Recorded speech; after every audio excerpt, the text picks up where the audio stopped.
Zilig from Singapore. Assalamu alaikum wa rahmatullahi wa barakatuh. Wa alaikum assalam wa rahmatullahi wa barakatuh.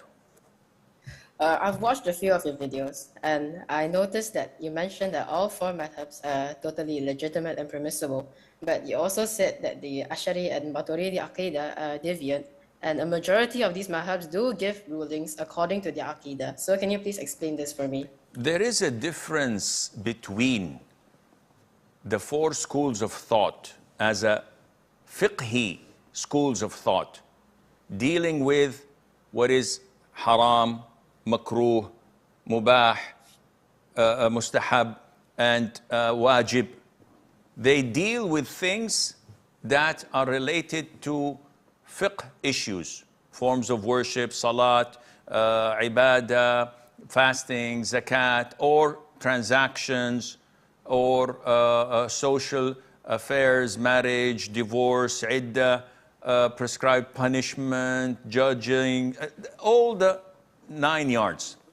These are schools of thought.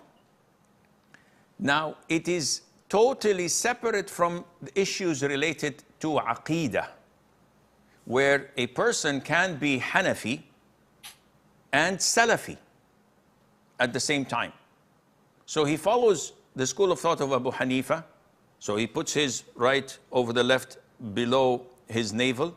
He doesn't raise his hands when doing ruku' or rising from the ruku'. He doesn't say Ameen loudly and the likes.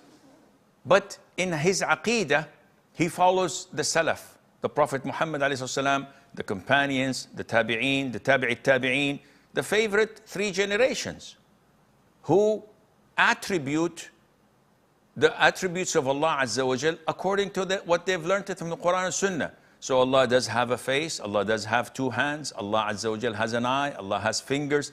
All the Qur'an, the Sunnah, and the hadiths of the Prophet ﷺ affirms that. They believe that Allah divinely decreed things, and that Allah created these things, and that Allah Azza wa Jal willed these things.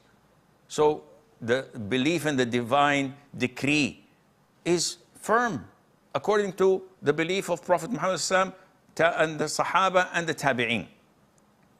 But nowadays, when we have Ash'aris, Maturidis, Mu'tazila, Khawarij, and all the likes, they can be in fiqh following one of the 4 schools of thought. They can be Hanbali, like us. They can be Shafi'i, they can be Maliki, but their aqidah is twisted, is corrupt, because they're not following the aqidah of the Prophet Muhammad ﷺ. Actually, they're not following the aqidah of the 4 imams of the 4 schools of thought. So when you go and study the aqidah of Imam Abu Hanifa, Imam Malik, Imam Shafi'i, Imam Ahmad, none of them was Ash'ari or Maturidi.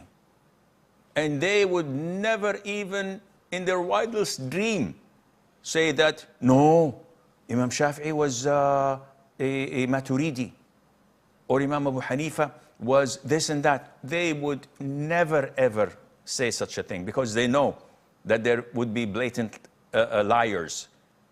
So if you want to follow the right people, follow the 4 imams of these 4 schools of thought, who are following the Salaf of this ummah, the way of the Prophet ﷺ, the way of the companions, the way of the Tabi'een, and the Tabi'it Tabi'een, and you will be safe.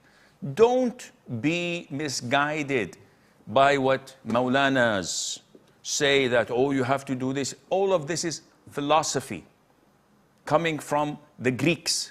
Nothing is from the Qur'an and the Sunnah, nothing from our own religion.